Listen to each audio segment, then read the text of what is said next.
அம்பேத்கர் நினச்சா லண்டன்லேயே ஒரு வேலை வாய்ப்பில் போய் உட்காந்துருக்க முடியாதா?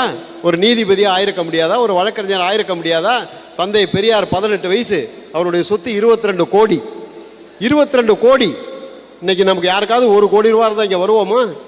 இங்கே உட்காந்துருப்போமா? 50 லட்சம் இருக்கட்டுமே, 50 லட்சம் நம்ம கையில் இப்போ ஹார்ட் கேஷ் இருக்குன்னா இந்த இடத்துக்கு வருவோமா நம்ம? ஆனால் வெள்ளைக்காரன் காலத்தில் 1916 22 கோடி ரூபாய் தூக்கி விட்டெறிஞ்சு விட்டு சாக்கடையிலையும் மண்ணிலையும் மழையிலையும் நனைஞ்சு தெரு தெருவா சுற்றி பிரச்சாரம் பண்ணார் ஜாதி ஒழியணும்.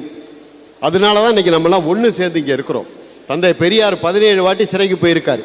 பெரிய சிறை தண்டனை எது கொடுத்தாங்கன்னு கேட்டிங்கன்னா சாதி ஒழிப்பு போராட்டத்துக்கு தான் ஐயாவுக்கு பெரிய சிறை தண்டனை கொடுத்து பெல்காம், கர்நாடகா மாநிலம் பெல்காமில் சுண்ணாம்பால் கட்டப்பட்ட செவுரு அதில் போட்டிருந்தாங்க. ஏன்னா அதில் போட்டால் புழுங்கும், இங்கே இருக்கிற மாதிரி 100 பங்கு இருக்கும். அதாவது சாதி ஒழியக்கூடாதுல பாப்பான் தெளிவாக இருப்பான். இன்றைக்கி